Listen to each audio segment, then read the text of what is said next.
Marisa, ¿cómo estás? Patricia, Juanpi, ¿qué tal a todos? ¿Cómo les va? Estamos esperando a Mario, todos emocionados y ansiosos. Hola, gracias Patricia por el saludo. Hola Alexis, ¿cómo estás? ¿Cómo están todos, chicos? Y ahí Mario me saluda y no me solicitó unirse. Solicitame unirte, Mario. A ver, ahora sí. Lo tenemos acá. Hola, hola. Sí, Oh, soy muy malo para la informática, pero sí, sí, ya llegué a solicitar unirme, así que ya, eso, a divino, eso, a eso he llegado. ¿Cómo estás, guapa? ¿Todo bien? divino. Bien, bien. ¿Vos, Mario? Muy bien, la verdad que muy bien, muy feliz, la verdad de esta entrevista hacía mucho que la veníamos pensando, tú ya me la Sí, habías propuesto hacía un tiempo, y bueno, no se tal dio, cual. pero bueno, al final todo llega, ¿eh? Todo llega. Todo llega. Hay que tener paciencia. Siempre digo, perseverancia y paciencia. Siempre, para todo. Yo ¿Eh? no sé, bueno, son -5, ¿no? La gente sabe que es a las 19 horas de España, no sé si quieres esperar a que vaya Mirá, entrando la gente. te expliqué a los que están y que saludé a todos los que están y voy saludando también, que extiendo mi mano y saludo. Entonces, les expliqué que era porque tenés otra entrevista después de esta. Sí, ¿Eh? sí, así es. Mira, Y están entrando los amigos de Sot sí, Granada, de Soda Drogué, y ahora los estoy de viendo. Aquí se ve sobra. todo, ¿eh? Aquí se ve Sí, todo. hermoso, hermoso, hermoso. Gracias a todos por estar. Gracias. Hice mucha publicidad, mucha. Bueno, Mario, Decime. te presento como con las palabras que escribí en el flyer, que me encantaron, porque así es como yo te siento, un amigo y un maestro, un ser que eleva su nivel de conciencia constantemente, un escritor, un amigo, un maestro, repito, y un aprendiz de sabio como te definís vos siempre, que Gracias. supo construir, sí, siempre, y supo construir su marca a través de su obra y que siempre deja al ser humano un mensaje de luz para reflexionar, como por ejemplo esta frase que capté, que nos dejaste a todos en una de tus entrevistas, porque siempre te escucho, Mario, donde citaste a Maestre Eckhart, ¿eh? Y un gran místico occidental, y esta frase que vos dijiste y citaste para despedirte, Dios entra en nosotros solo cuando estáis vosotros vacíos, Mm. ¿eh? Y me encantó tu frase, y por eso quería entrevistar al hombre, al cabalista, al padre, al maestro, al amigo, al ser humano, Mario, porque desde Judíos Conversos, que yo sé que te costó mucho publicar ese libro, fue tu primer libro, hasta pasando por la veintena de libros que tenés casi publicados, porque si me pongo a nombrar a todos, nos perdemos los 45 No, minutos. no, no, no tiene sentido nombrar ningún Entonces, libro. pasando desde judíos conversos, ¿nos podés contar un poco? Háblanos de vos, ¿cómo fue tu experiencia de publicar y la experiencia de Mario Sabán? Mira, me gusta porque en general cuando uno está hablando de Kabbalah, siempre en realidad uno habla de su experiencia personal. Indudablemente en la Kabbalah no hay una teoría desvinculada de la práctica, de la experiencia, de la biografía de uno. Y los que llegamos a la Kabbalah siempre tenemos muchas marcas de toda nuestra vida. Es decir, que si tú preguntas a los alumnos de Kabbalah, difícilmente existan teóricos del asunto, todos pueden vivir en la experiencia de la vida, lo que hablamos. Bueno, quiero enviar, mira, ahí está Marisa, mi esposa, que también ha entrado, ¿eh? Ah, Así que le envío un un beso. beso grande, gracias por haber entrado. Y Hermosa, bueno, Marisa Ventura. sí, Marisa Ventura. Bueno, y no, yo, la verdad, hay un largo camino.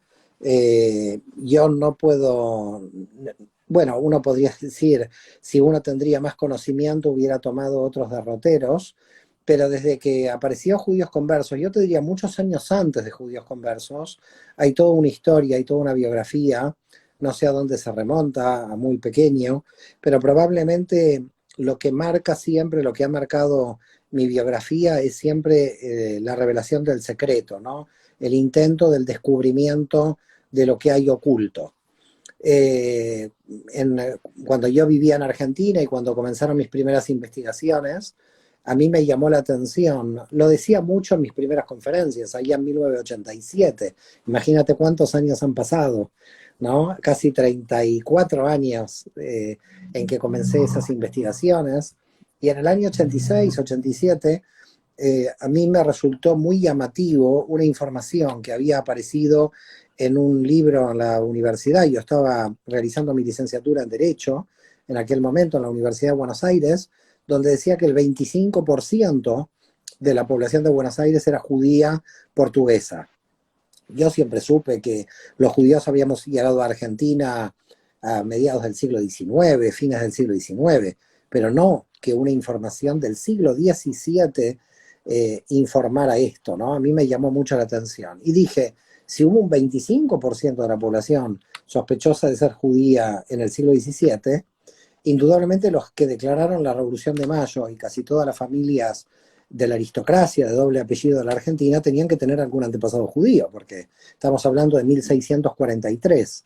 Comencé mis investigaciones y la conclusión, después de muchos años, que fue Judíos Conversos y después los otros dos libros que le siguieron en la misma línea, es, bueno, que gran parte de las familias de doble apellido muy antiguas en Argentina todas tenían antepasados judíos. Eso se había ocultado. De hecho, en Argentina se había ocultado, por ejemplo, quién tenía antepasado negro. Y se sabía que, por ejemplo, un abuelo de Bernardino Rivadavia era de ascendencia negra, pero eso se ocultaba. En la historia argentina se ocultaron muchas cosas. También se habló en un momento que había un presidente que probablemente pudo haber sido homosexual, no se sabe bien, que era Guido. Bueno, un montón de temas de la historia argentina que me parecieron como ocultas. A mí me interesó el tema judío, seguramente por mi origen, pero llegó un momento, en el año 93, que me había cansado de encontrar antepasados judíos a todo el mundo, porque yo dije, bueno, al final, ¿a dónde voy a llegar? A averiguar que todo el mundo tiene un antepasado judío y eso no me lleva a ninguna parte. Entonces Claro. dije, bueno, pero aquí hay que investigar a fondo, aquí hay que investigar cómo es posible que nace el cristianismo de un rabino judío.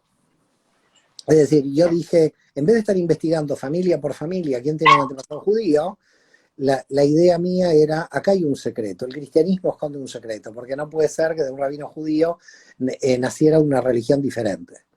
Y comencé a investigar los orígenes del cristianismo. Me acuerdo claramente mi primera lectura del Nuevo Testamento. Bueno, claro, para un niño cristiano que quizás lee el Nuevo Testamento cuando tiene 6 7 años, ¿no? Yo sé de tu historia en los movimientos evangélicos, creo, si no recuerdo mal tu propia biografía, ¿no? Eh, pero yo leo mi primer Nuevo Testamento cuando yo tenía 26 años, aproximadamente, es decir, una persona que ya me había licenciado casi en Derecho, ya estaba por ahí o me había licenciado. Y cuando termino de leer algunos de los evangelios, digo, pero acá entiendo menos, estos libros son completamente judíos. Están hablando de un judío, están haciendo teología judía, y yo lo entiendo perfectamente el Nuevo Testamento. Y lo entiendo desde una óptica judía. Y dije, pero aquí está pasando algo muy raro. Esto fue en el año 93. Inclusive no había tal efervescencia de lo que es el judaísmo mesiánico hoy, ¿no? Que es el 2021. Estamos Claro. hablando de 1993. En ese momento había serias investigaciones, pero muy encerradas en la universidad de estos temas.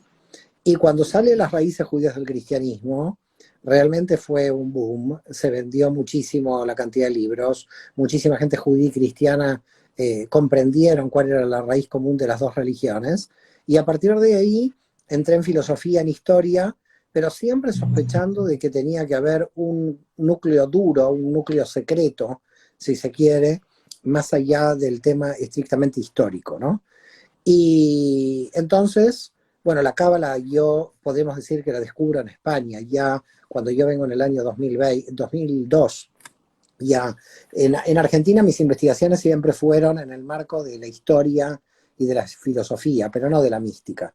Es decir, yo llego a la mística más tarde, lo cual es lógico, ¿no? Porque las grandes preguntas de la mística yo creo que uno se las hace cuando ya es un poco más grande. Sí, totalmente. tipo 40 años, por decir Bueno, una edad. sí, a ver, hay gente ahora que está muy evolucionada, ¿eh? Hay jóvenes muy Tal cual. evolucionados, Sí, gente realmente, sí. almas muy Tipo evolucionadas en muy gente muy joven, joven.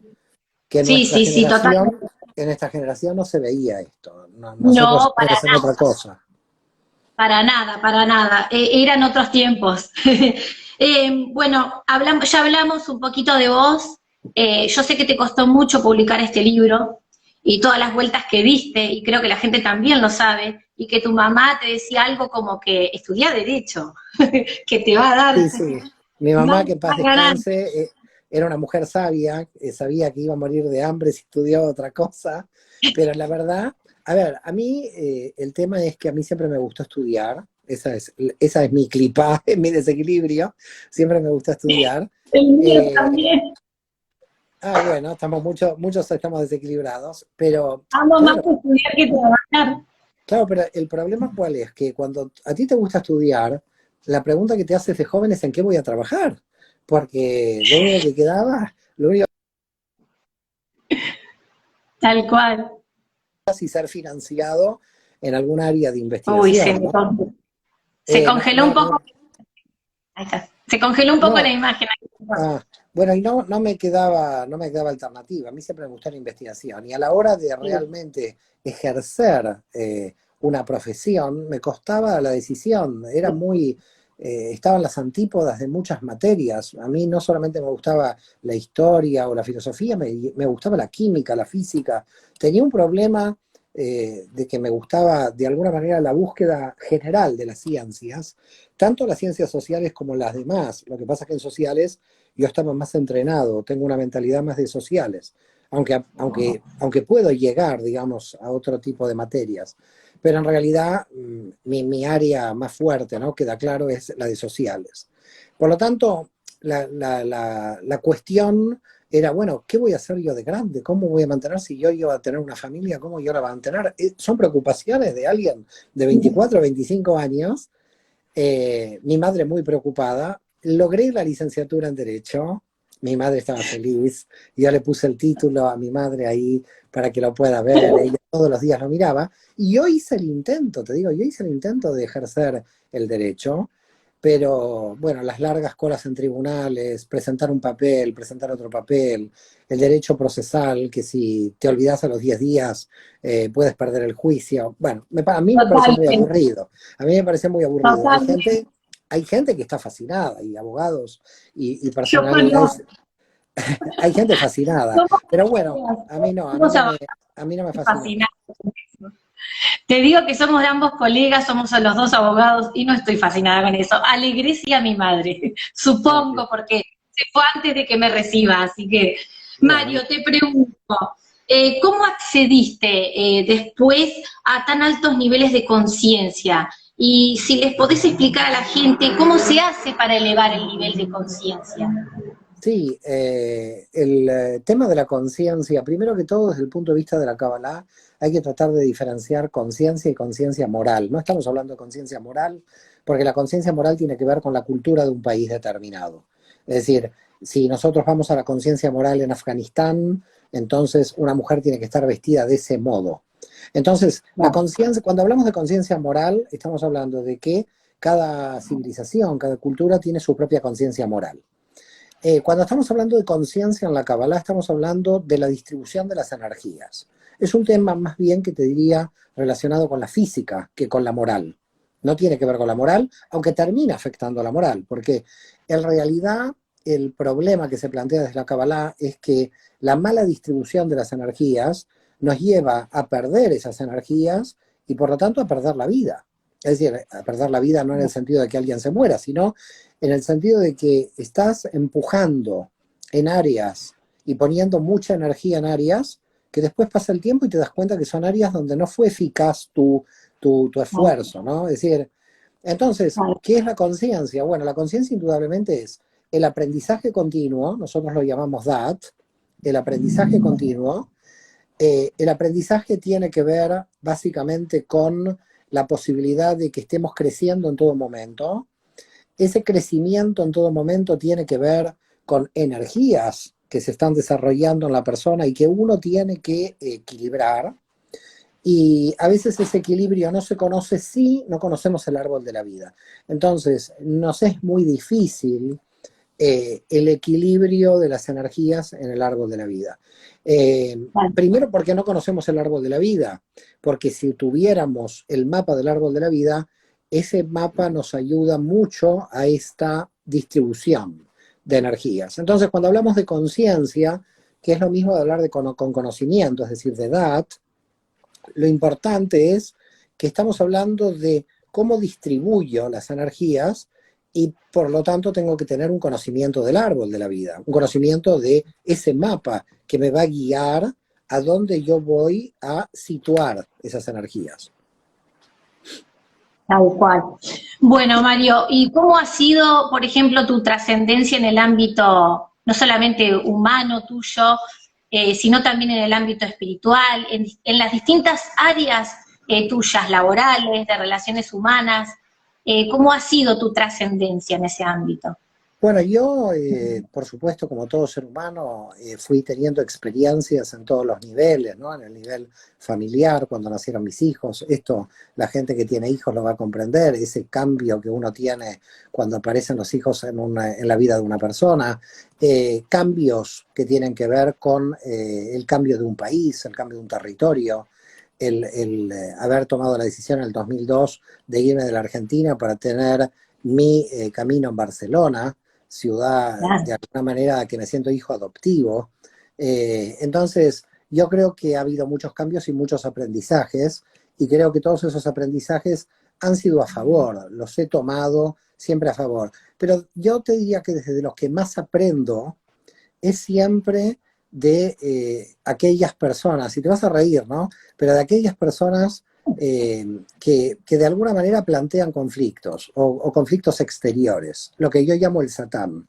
Aprendo mucho de las personas que no resolviendo sus conflictos interiores, de alguna forma llevan al exterior sus conflictos y atacan. Hay muchísimas personas que atacan por cualquier motivo, por diversos motivos, y te das cuenta a veces que no sé, que te plantean cuestiones como de ataque personal o de ataque o a tu religión o a tu observancia, no observancia. La gente es como que entra en tu vida privada planteando muchas veces muchos conflictos y creo Golpes que bajos. sí, pero yo creo que lo interesante es que la Kabbalah les hace de espejo de ellos mismos, ¿no? Es decir, Sí, totalmente. el que tiene un proyecto personal, indudablemente no está atacando a los otros. Pero cuando No, está para nada. atacándolo, cuando uno ve cuánto uno puede ser atacado, se da cuenta de cuál débil son los proyectos personales de las personas hoy. Tal Entonces, cual. lo que yo muchas veces veo, y de eso aprendo mucho, es que hay que enseñarle a la gente que el camino de cada uno es su camino, que debe respetar el camino del otro. Y esto veo mucho, sobre todo en el mundo religioso, ¿no? Por ejemplo, en el mundo cristiano, en qué crees y en qué no crees, ¿no? Un adventista diciéndole a un testigo de Jehová, críticas por la fe teórica, críticas por las observancias, críticas por la forma de vestir, críticas. Yo creo que lo interesante, en vez de estar criticando a los demás, es saber si uno está cumpliendo el camino de su rectificación personal, de su alma. Claro, Y tal cual. yo ahí aprendo mucho porque hay muchos como ataques exteriores, si se quiere, que tienen que ver con una frustración interior de las almas por no tener un proyecto personal. Y eso creo que es preocupante. Es decir, para mí es preocupante para esas almas que de alguna manera tienen esos conflictos interiores, porque a mí lo que me sucede es que desde el punto de vista de la cábala, esos ataques los transmuto en aprendizaje y me elevo más. Con lo cual es como que para mí me están ayudando, no es que este es a mí, digamos, no me afecta, al contrario, los necesito. Pero yo veo el alma de estas personas conflictivas en su interior y me pregunto si podrán tomar a la Kabbalah con una metodología de trabajo interior. Eso es preocupante porque si no, los conflictos no se van a terminar.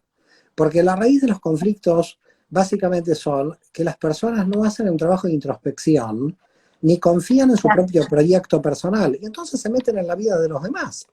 Entonces, Claro, yo creo que el tema es, mire señor, no critique, no encele, no envidie. ¿Cuál es su proyecto personal? ¿Cuál es la rectificación de su alma? Y ahí uno aprende, bueno, yo creo que ahí tengo tantos maestros, y lo bueno es que son maestros gratis, porque no me cobran. Claro, por supuesto, como muchos tenemos coaches de vida gratis que no nos cobran, como Jesús de Nazaret, como Krishnamurti, como yo te tengo a vos, como maestro y guía también. Así que bueno, Mario, ¿cómo se hace para salir del vacío existencial? Mira, el problema de la pregunta que planteas, que es muy interesante, es que quien está en el vacío existencial cree que no puede salir. Y entonces empezamos con un problema, porque si alguien que está en el vacío existencial nos está oyendo, va directamente, no nos va a creer lo que le vamos a decir, porque el vacío es tan profundo que la persona que está dentro del vacío siente casi la imposibilidad de salir. Salir del vacío existencial implica un aprendizaje muy, muy fuerte, y los aprendizajes no son selectivos. Es decir, yo no es que solo aprendo de los maestros que me hacen daño, de los satanes, no solamente aprendo de los libros, no solo aprendo de meditar, pero tengo que aprender de todo. Hay almas que tienen un camino, es decir, hay almas que son almas de libros, hay almas que tienen otro camino, que son almas, lo que no se puede generalizar. No podemos generalizar desde dónde va a aprender el alma. Por lo tanto, si alguien quiere salir del vacío, la única forma de salir de ahí es con DAT, es con el aprendizaje. Lo que pasa que mentalmente tenemos un pequeño problema con respecto al vacío, porque nuestra biná, la mente racional, funciona con el éxito del llenado, no con el éxito del vacío. Es decir, tenemos una mala percepción. El vacío tiene mala publicidad. El vacío tiene mala publicidad. No tiene mal marketing el vacío. Entonces creo que habría que hacer un buen marketing del vacío para decir el vacío no es malo, y cuando usted se sienta vacío es que está haciendo las cosas bien. Pero la gente, desde el punto de vista mental, se llenan los centros comerciales, se llena con actividades sociales, se llena porque está desesperada tratando de tapar ese vacío. Cuando lo que nosotros debemos hacer es amar ese vacío, protegerlo, inclusive te diría ampliarlo.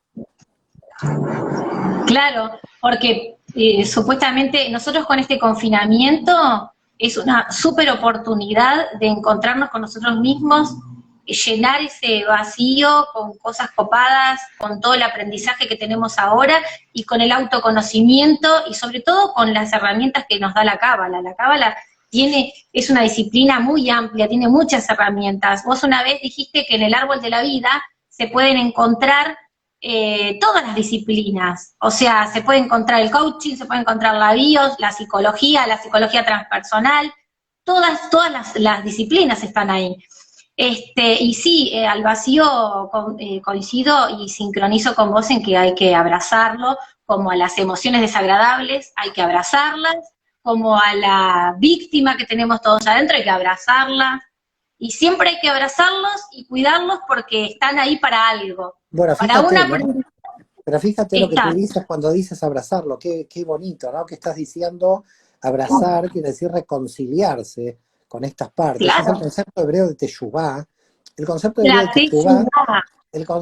Teshuvá como vuelta a lo que uno es, ¿no? Y tan mal está este concepto, porque la gente, el concepto de Teshuvá, de alguna manera los hace actos litúrgicos mecánicos, ¿no? Es decir, tú hiciste Teshuvá, es que te volviste religioso. Teshuvá quiere decir volver a tu esencia, retornar a lo que tú eres. Es decir, no son actos mecánicos de la liturgia, eso no es Teshuvá. Teshuvá es cuando le empiezas a dar sentido a todo.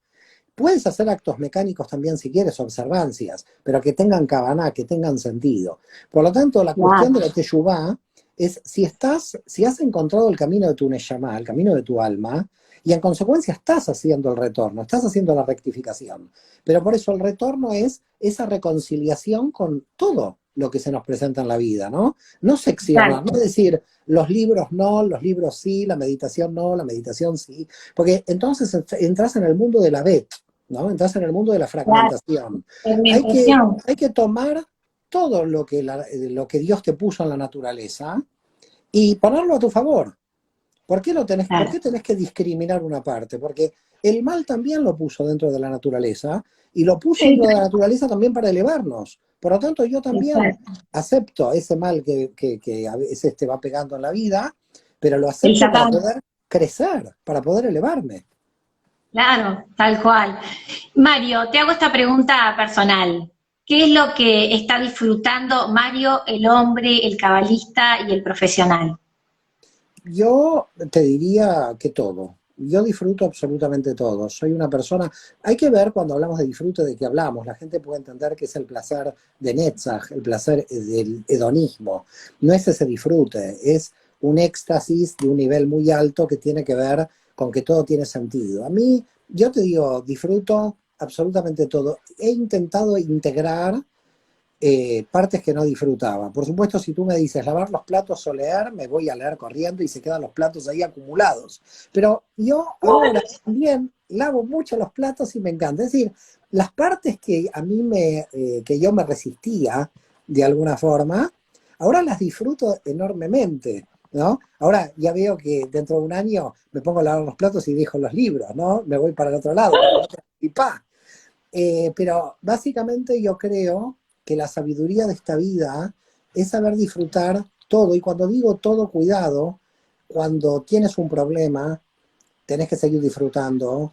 Cuando el otro te ataca, tenés que seguir disfrutando. Cuando encuentras una parte oscura dentro tuyo, tenés que seguir disfrutando.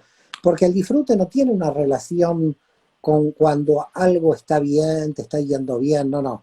Tiene que ver con un disfrute de el aprendizaje del bien y del mal. Y eso es el árbol de la vida. No es el árbol del conocimiento del bien y del mal, sino que ese disfrute, esa alegría, ese tanug, como decimos, ¿no? Ese oneg, ese placer, ese deleite, ese éxtasis que tenemos, tiene que venir en todo lo pequeño, en lo cotidiano.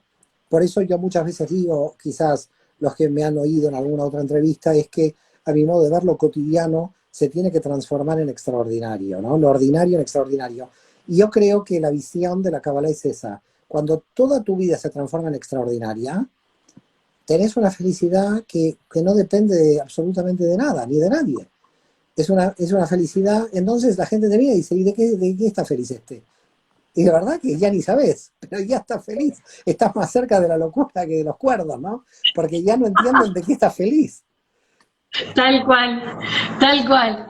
Bueno, teniendo conocimiento de la magnitud del infinito, Mario, como tenés vos, ¿cuál es el sentido de tu existencia y cómo ha sido el proceso para vos?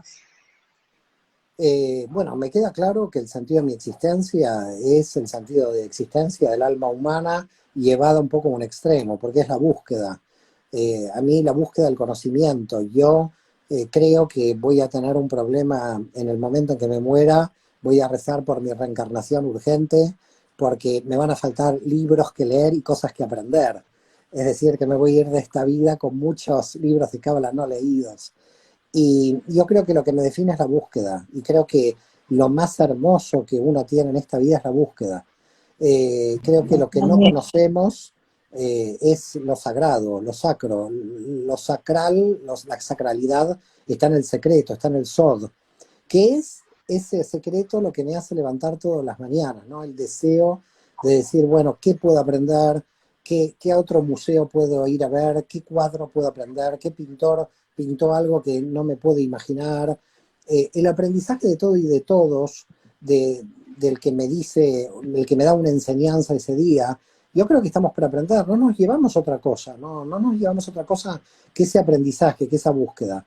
Así que yo te diría que soy un buscador eh, incansable, que hasta yo te diría que un buscador que realmente a veces se agota de la búsqueda, porque la búsqueda no es fácil, porque en un momento el buscador dice, yo ya querría estar no buscando nada, es decir, yo ya querría no estar en un sitio, o a veces alguien puede decir, pero la gente busca como yo, es bárbaro a veces no buscar. Y el otro día leí a Jaime Michelson, un cabalista americano, que decía, en la Kabbalah sucede que el dejar de buscar es buscar desde otros lados, desde otra forma. Y ahí me volví loco. Dije, no puede ser. También el dejar de buscar es seguir buscando. Hay Y sí, estudios, y es verdad, hay estudios de neurociencias. Hay un libro muy bonito, Ágilmente, de Bacharach, donde él dice que cuando lo estamos tengo. Bueno, él Lo tengo. dice, no sé si te acuerdas de esta parte que él dice muchas veces, que cuando uno está, no sé, columpiando al hijo o en la plaza, ahí las En el neuronas comienzo, están sí, comenzando, ¿no? Y es increíble, porque la la cábala esto lo conexión, explica, pero la conectarse. cábala lo explica hace siglos, es decir, la Jojma se pone en movimiento en el sueño, se pone en movimiento en los momentos de no búsqueda, porque en el momento de búsqueda estás combinado a tope, estás tratando de clasificar, de estudiar, de aprender, pero en el momento de no búsqueda, continúa la búsqueda. Entonces muchas veces digo, bueno, si me canso de la búsqueda estoy tranquilo, porque la no búsqueda es otra forma de buscar. Por lo tanto, siempre estamos buscando. Siempre sale el filósofo, es increíble, te sale por los poros el filósofo, No sé siempre. qué sale, no sé qué Es, sale. es como la profesión más marcada en vos, más que la cábala el filósofo todo el tiempo. Eh, bueno, Mario, en cuanto a un libro que vos escribiste, creo que es el libro este, La Cábala, Psicología del Misticismo Judío, donde nos hablas de un yo que trasciende la psiquis. ¿Qué nos podés decir del yo desde el árbol de la vida, de cómo la psique humana puede trascender a través de los estados elevados de conciencia? ¿Y cuál Mira, es tu experiencia? yo no quiero criticar a todos aquellos profesionales que se dedican a la psicología, pero yo creo que la psicología tomó un camino que es una encerrona, porque tomó el camino solamente de la mente y el camino de la revisión. El psicoanálisis es la revisión permanente de la historia anterior, que llega un momento que yo muchas veces digo aburre. Es decir, yo hablar de mi abuelo, de mi padre, de mi madre, lo puedo hacer un año, lo puedo hacer dos, pero no lo puedo hacer 20, porque llega un momento que vivo en el pasado. Queda claro que la psicología, en vez de ser el estudio del alma, como era realmente en su origen la psique, ¿eh? Terminó siendo el estudio de la mente y no del alma. Y creo que es ahí donde estamos ante un problema muy serio en el siglo XXI, porque no podemos hacer que la gente quede atrapada en un bucle mental. Y la psicología, a mi modo de ver, aburre con el yo, porque pone al yo en el centro. Yo entiendo que cuando alguien está inmaduro, tiene que conquistar el yo, y ahí sí necesitas de la psicología. En el árbol de la vida de Yesoda Tiferet necesitas de la psicología. Es decir, necesitas del autoconocimiento personal para reforzar el yo. Pero en un nivel mucho más elevado, probablemente que en Wilber habla de los estados transpersonales, la psicología transpersonal, que es la que más se acercaría a la cábala en este sentido, es cuando nosotros tenemos que abandonar el yo y empezar a crecer más allá del yo. Es decir, que la identidad no sea el punto de referencia. Primero porque si la identidad es un punto de referencia, siempre estamos defendiendo nuestra identidad y siempre estamos defendiendo al yo. Por lo tanto, al defender al yo, estamos creando una profundidad en el mundo de la fragmentación, en el mundo de la bet. Cada vez que estamos más en el yo, más centrales estamos dentro del universo y por lo tanto más alejados del universo en sí, porque estamos como otra cosa. El yo, ya los cabalistas lo saben de hace siglos, en hebreo tiene 3 letras, la Aleph, Nun, Yod, y son las mismas 3 letras que la nada. El yo es la nada. Cuando tú puedes descentrar el yo, que se necesita el yo en los niveles inferiores, pero estamos hablando de la trascendencia del yo. Es decir, el yo va a trascender, tiene que trascender, porque la función de toda cosa y de toda persona y de toda energía en esta realidad es la trascendencia. Y cuando estamos hablando de Claro. trascendencia, estamos hablando de la función que cumple. Por lo tanto, todo lo que existe a mi alrededor tiene una función, yo también tengo esa función, y entonces yo no tengo que estar al servicio de mi yo. Mi yo tiene que estar al servicio de la función. Y la función está fuera de mi yo. El problema es cuando hay proyectos que no son trascendentes, sino totalmente egoicos, donde en realidad el proyecto es el yo. Y un proyecto del yo es muy aburrido, porque ya te conoces, en un nivel ya te conoces, ya sabes tus partes oscuras. Entonces, ¿cuánto más yo vas a descubrir? Lo más interesante del yo es cuando llegamos al vacío de la nada, porque en el vacío de Claro. la nada el yo se puede renovar con información que venga a partir de este vacío desde el infinito. Es decir, si yo me quiero transformar en otra cosa, no me puedo quedar en los límites de mi yo.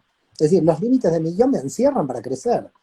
Entonces, claro, si reforzamos psicológicamente al yo, en realidad para mí hay un punto que no lo estamos dejando crecer. Lo estamos siempre manteniendo en esos límites conceptuales. Y lo que hay que hacer es romper los límites conceptuales. Claro que para eso el yo tiene que tener primero, como dice Jung, el proceso de individuación, es decir, tiene que llegar primero a la Tiferet, tiene que saber quién es. Por lo tanto, primeros años de vida de una persona, saber quién es, reafirmarse en el yo.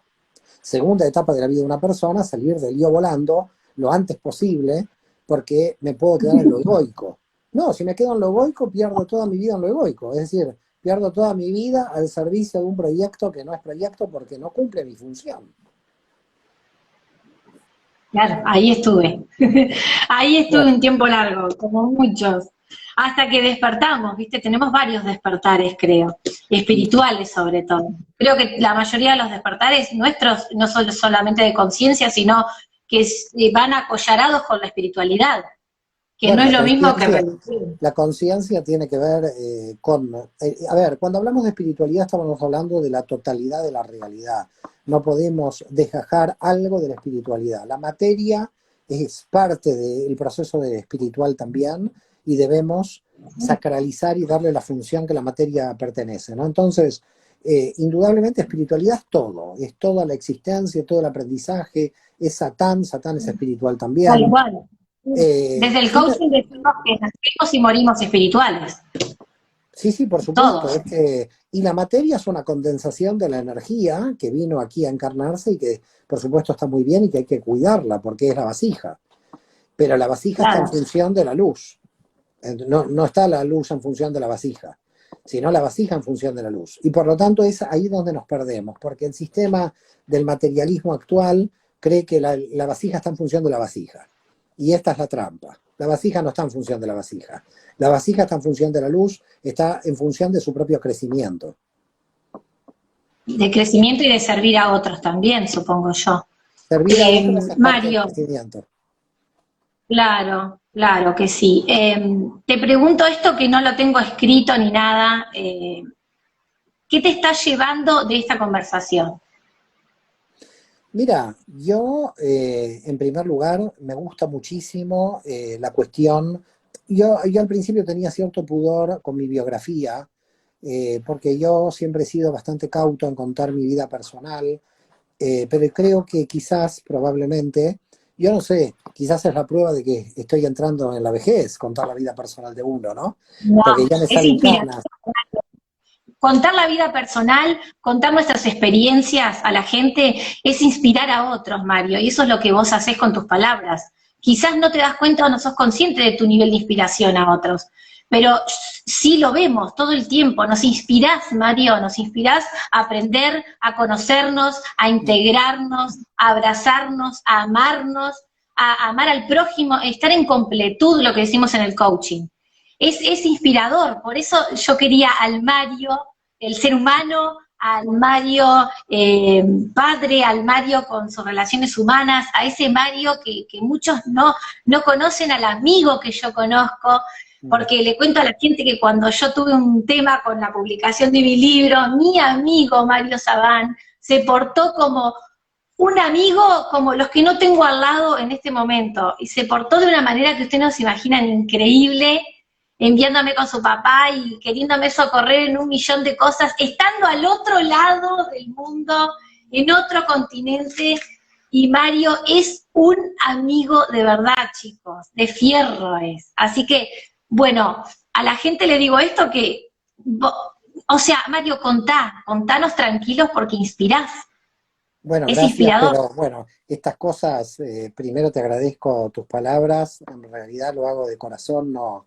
Es verdad también, muchas veces uno tiene que aceptar en la cábala, realmente a mí me gusta ayudar, pero llega un momento que también tiene un límite y uno llega donde llega, ¿no? Uno llega donde llega. Pero quizás entre todos podemos llegar a mucho más. Por eso muchas veces yo digo, bueno, si yo no llego, probablemente Rosana va a llegar otra persona donde yo no pueda llegar. Y creo que es algo muy bonito, ya te digo, en vez de desgastar energías en el conflicto, desgastar energías en la crítica permanente del otro, que uno pueda con esa energía ayudar a los demás, con esa propia energía crecer. Es difícil, yo lo sé, porque quizás a veces de pequeños mucha gente ha aprendido, ¿no? A enviar esa energía hacia el exterior. yo creo que es importante esa energía ponerla hacia el interior. Es difícil, es un trabajo constante, no es un trabajo que se termine. Es decir, si tú me dices, yo lo he terminado, no, gracias a Dios lo sigo haciendo todos los días, me sigue faltando mucho por delante, por supuesto, es un trabajo permanente, que hay que seguirlo en todo momento, hay que seguir revisando, hay que seguir revisándose las energías. En ese sentido, es un trabajo que uno tiene que hacer todos los días con su alma, y lo interesante que dice la Kabbalah es, cuando uno se va a dormir, es qué contribuyó al mundo, y sobre todo qué aprendió, ¿no? Es decir, ¿qué aprendió? Creo que ahí está la cuestión, porque decimos en la Kabbalah que cuando se baja una energía, cuando se baja una enseñanza, tú la puedes entregar a otro, cuando la puedes bajar, porque la puedes entregar a la humanidad esa enseñanza. Yo creo que todos estamos en cierto modo para eso. No porque uno quiera iluminar, ilumina. Yo creo que toda alma ilumina si aumenta el nivel de luz. Es decir, no es que alguien desde el ego tiene que iluminar a nadie. Aquí nadie ilumina a nadie. Aquí solamente uno trata de hacer el mejor trabajo personal que puede, lo que Dios le dio a uno, con todas sus imperfecciones, y uno llega hasta donde llega. Y uno tiene que reconocer los límites de uno, su imperfección, como yo siempre lo digo. Y esa imperfección también nos lleva a que todas las mañanas podamos levantarnos y decir, bueno, somos imperfectos, tenemos que seguir corrigiendo, tenemos que seguir creciendo. Y eso yo creo que es lo bonito del ser humano, es un trabajo interminable, el Esa es la, crecimiento. claro, ahí está la grandeza, en reconocer nuestros defectos, en reconocer nuestras fallas y en asumirlo, abrazarlo, como digo siempre, y saber que estamos en un camino de aprendizaje continuo y de sanación continua hasta que nos morimos. También Eh, interesante lo que dice, reconocer también reconocer las virtudes. Hay gente que lamentablemente tiene grandes virtudes y no las puede reconocer y cae en bajas autoestimas.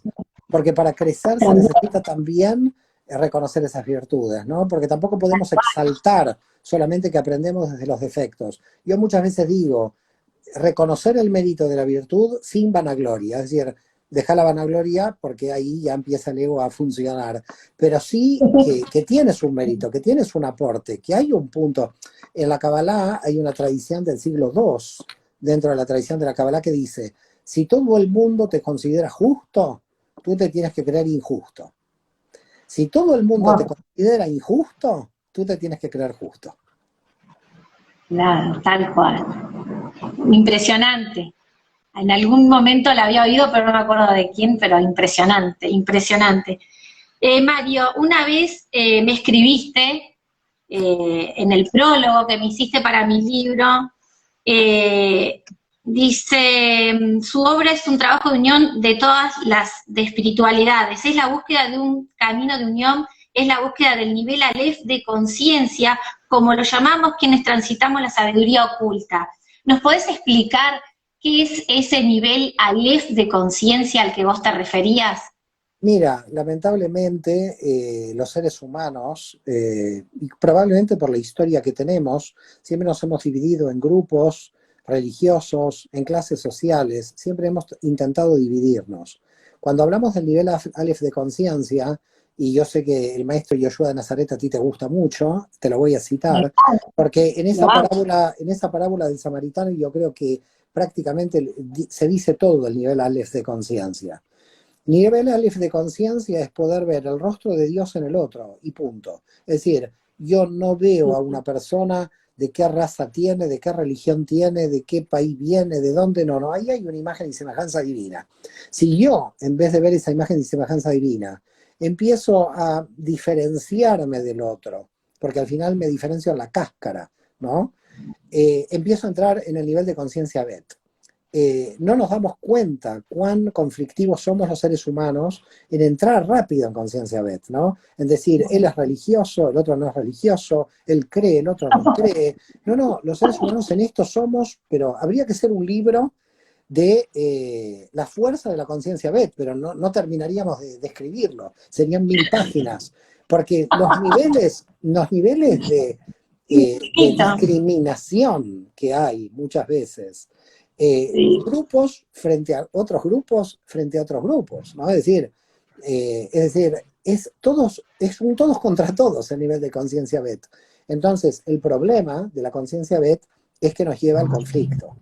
Y nos lleva a no poder ver el rostro divino, el rostro de Dios en el otro. Yo creo que todo otro ateo, todo otro de cualquier otra religión, de cualquier otro grupo, no pueden existir comunidades.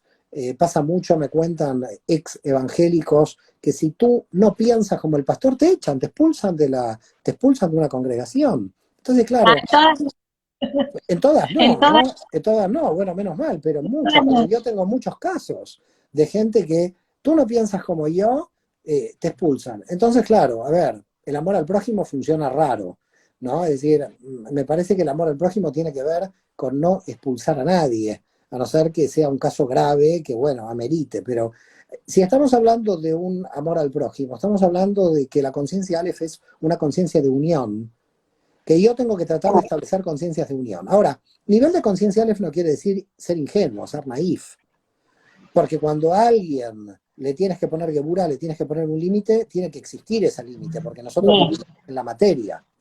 Entonces, nosotros tenemos una situación paradójica, pero que en realidad confluye en una oscilación permanente.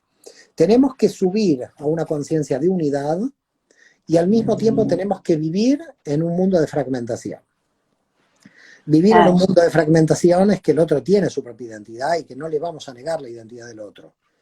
Pero una cosa es no negar la identidad del otro y otra es la discriminación, la intolerancia, la crítica hacia el otro, por qué costumbres tiene o por qué tipo de religión tiene. Me parece que hay que tener mucho cuidado aquí, porque siempre se dice en la tradición de la Cábala que Satán antes de atacar divide, porque si no divide primero no puede atacar. Entonces el objetivo es que primero divide, cuando ya dividió ya puede atacar. Entonces, el objetivo es primero dividir. Y la conciencia Bet es una conciencia que nos dividimos mucho. Es una conciencia de división. Y la división está contra la conciencia, está contra Dat, que nosotros lo llamamos en hebreo Ruach HaKodesh, el Espíritu Santo. Es decir, la conciencia está contra el Espíritu Santo. Fíjate que en la Kabbalah nosotros decimos que cuando dos personas están debatiendo un tema de la Torah, un tema del Talmud, Ruach HaKodesh está dentro del debate, está entre los dos interlocutores. No es que toma partido por uno, no es que Dios toma partido por alguno. Claro. En consecuencia, ¿qué quiere decir? Quiere decir que hay una parte de percepción divina que yo estoy viendo y hay una parte de percepción divina que el otro está viendo. Y estamos todos viendo una parte, pero nadie puede alcanzar a ver la totalidad. Por eso yo me tengo que unir al otro, porque al unirme con el otro, me estoy acercando a la percepción del Dios Ein Sof, del Dios infinito. Entonces, lo estoy haciendo porque me está elevando a mí en el nivel de conciencia. Claro, exacto, tal cual, pienso exactamente lo mismo. Y además de significar conciencia de unidad, Aleph, ¿qué otras cosas más, qué otro significado tiene Aleph también? ¿Qué otros significados tiene? Bueno, a ver, nosotros en la Aleph tenemos el potencial de la dualidad. En la propia letra tú puedes ver una yod arriba, una yod abajo, y lo que está mostrando, digamos, la Aleph, es que hay una oscilación entre el mundo superior y el mundo inferior, pero que al mismo tiempo es el mismo mundo. Es decir, lo que hay en el inferior es fractal del superior y se está moviendo en forma permanente uno con otro, ¿no? Entonces, hay una unidad, pero al mismo tiempo también podemos ver una diferencia de oscilación, yo diría, entre lo femenino y masculino, tomando en cuenta que la yod superior del Aleph es dadora, porque viene desde el Ein Sof, y la yod inferior del Aleph es receptora. Por lo tanto, tienes recepción femenina de la yod. Entonces, ¿qué es la Aleph? Bueno, indudablemente la Aleph es la representación de la conciencia, porque es la oscilación perfecta entre lo femenino y masculino. Lo que necesitamos realmente para no estar divididos es que nuestras 5 dimensiones del árbol de la vida masculinas estén en una oscilación constante con las femeninas. Y es ahí donde nosotros vamos a llegar a esa paz interior, ¿no? Es decir, en esa oscilación de 5 frente a 5, dice Moshe Cordovero, el gran cabalista de Safed.